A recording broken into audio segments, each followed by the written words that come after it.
it's a catalyst of panic, anxiety, PTSD, and phobias. Sweating, shortness of breath, rapid heartbeat, and so much more. It's overwhelming, paralyzing, and limiting.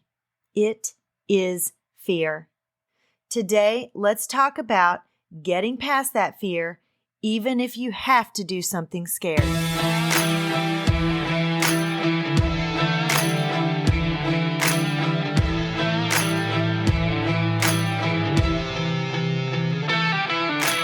Are you stressed and anxious at school and feel like you want to throw in the towel and become a park ranger, a basket weaver, or anything at all that isn't in education?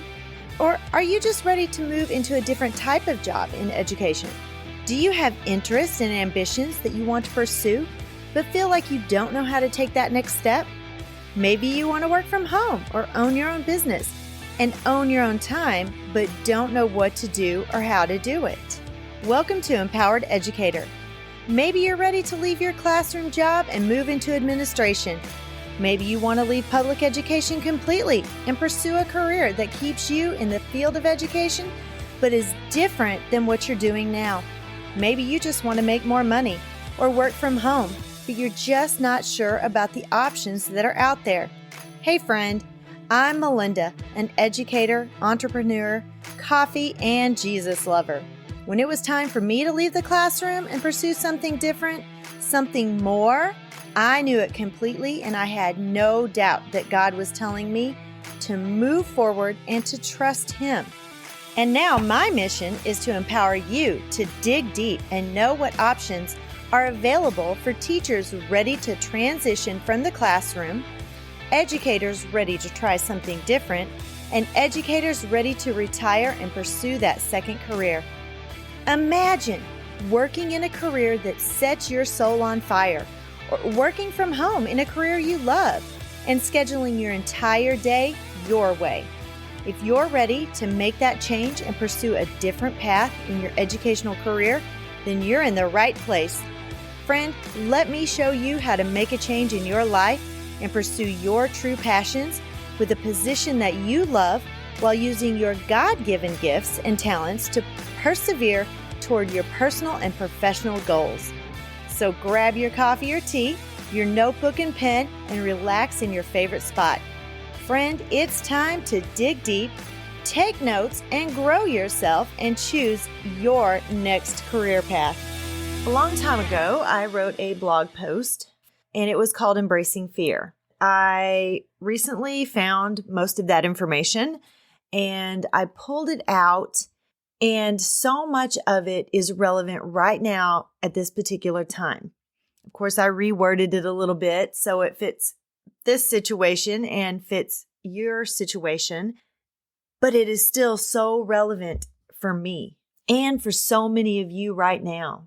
Fear of the unknown, or it's got an actual name. It's called xenophobia. It keeps us from doing anything that may be out of the zone of comfort that we all love to nestle into. Xenophobia holds us back from the great treasures that God has waiting for us and that we may have discovered if we had only taken that first step, no matter how uncomfortable it was. Fear itself is not bad. It keeps us safe. Paralyzing fear or illogical fear is a lie of the enemy, however. Fear that is keeping you from moving forward in your career or other big decisions that you are supposed to make, it's just the enemy getting in your way. One time, I applied at my church to be a praise and worship minister. This was an anxiety-inducing action for me. Even though I had been on stage hundreds of times and I'd been playing the keys or singing, this action was outside of my comfort zone. When I applied to work in suburban and then urban education after only being a rural educator for almost all of my career, for all of my career, and then on top of that, live in a city away from my family, I was extremely nervous and scared, but I did it. You may have moments in this phase of your life right now that give you anxiety and may even be paralyzing. You may be doing things that are uncomfortable and possibly out of your level of expertise. You may be worried about being disciplined enough to go to college, or brave enough to start a new career, or organized enough to start your own business. Can you even afford to go to college? Well, my friend, can you afford not to? You have so many questions, but you have so many unknown answers as well. One thing that stifles all of our movement forward, or some of us in our movement forward, is being wrong or being criticized. A lot of times that fear comes from just those two things, being wrong or being criticized. Fear is not always a manifestation from something tangible, such as my unreasonable fear of spiders, but it can be materialized from our inner self. What if I'm wrong? What is the worst thing that can happen if you're wrong?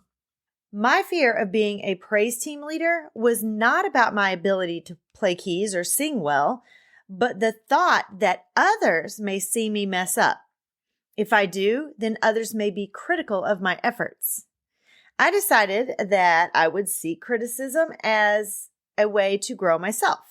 If others don't like the way I lead, then I will work harder to be better at it. And ladies, sometimes I create criticism in my own head before it even happens, and I cause myself to have anxiety. My church congregation has never told me I failed, even when I completely lost my place one time, stopped playing, started laughing, and then just got up from the piano and said, "Sorry, guys." They just laughed with me, not at me. Luckily, we were at the very end of where and I was ready to stop anyway, so it worked out. But yeah, they didn't care. They just laughed with me and they were like, "Yep, that happens." Sometimes we just need to embrace a challenge.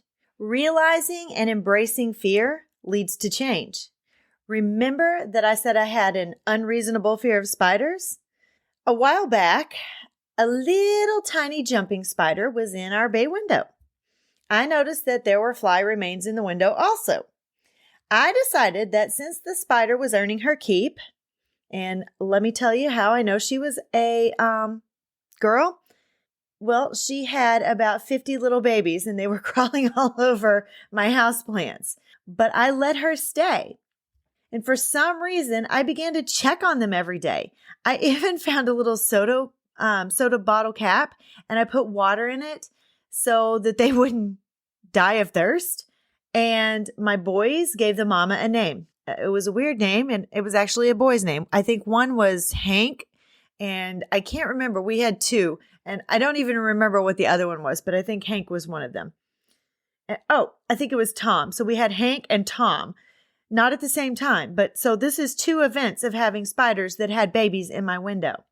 And I don't even care that my boys named them boy names because I wasn't about to check the gender, if you catch my drift. So why do we fear change? Change can be good.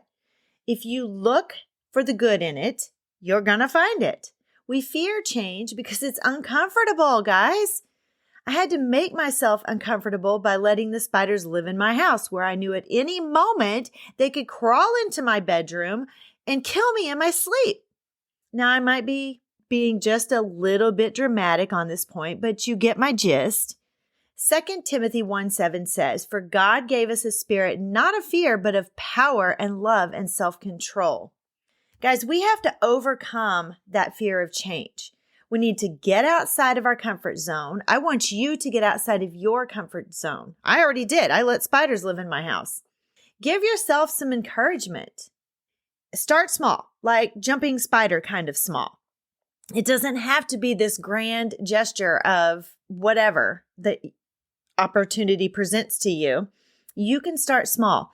Accept the situation, but you don't have to be a victim of it. So I had the situation of spiders living in my house. I could accept it. I didn't have to be victimized by this little tiny spider who was crawling around my bay window. Embrace fear, reflect on it, and then move on. And look for criticism and learn for it. If you're looking for criticism, you're not going to be scared to get it. And no matter what you do whatever it is, scared. Joshua 1:9 says, "Have I not commanded you? Be strong and courageous. Do not be frightened and do not be dismayed, for the Lord your God is with you wherever you go. He knows that you're going to be scared about some things, guys, but He is going to push you. He is always going to make you step outside of your comfort zone, embrace that fear, and do the thing that He wants you to do. I remember one time, Beth Moore, we've gone to Beth Moore conferences a lot as a church, a women's church group. And one time she was talking about being in an airport, and she saw this guy, and God told her to brush this man's hair. And she's like, are you kidding me? She was a little scared to walk up to some complete stranger in an airport and brush his hair. But she was obedient, because if you do not do what God tells you, even if you are scared, you are being disobedient. She walked over to that man. She asked him if she could brush his hair, and he started crying because he wasn't as able to take care of himself because he was older. And I may start crying here in just a second myself, but he had been away from his wife for a really long time. I think she had been in the hospital or something, and he was going to see her for the first time in a really long time. And Beth, following that calling, following and being obedient to what God had told her to do, blessed her and that man, and probably blessed his wife as well. And you always do things scared anyway. You take driver's tests when you're scared. You apply for jobs when you're scared. You had a baby and you were probably scared, or you bought your first house, or you got married and you were scared to do these things, but you did them anyway. So do whatever it is that God is telling you to do. If you're scared to go back to college, it's okay. Guys, I've been a college person for, pretty much 40 some years. And I kept going and I did it. I was really scared to defend my paper for my doctoral dissertation. But I could not get my doctorate degree finished if I did not defend. So I stood up there scared, shaking in my boots, and I did it anyway. And guess what? I graduated a week later. Did I have some mistakes? Absolutely. Did they make me correct some things? Absolutely. Did they laugh at me? Not even a little bit. Did they feel for me because they knew I was nervous and scared? Yes. These were very godly people that were on my committee. And they embraced my fear and gave me comfort during that moment. And that accomplishment felt so good. So good. Do whatever it is God is telling you to do at this moment and be obedient to Him.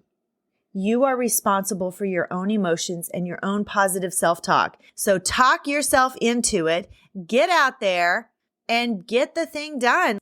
I hope today's content has blessed you and given you some encouragement in some way.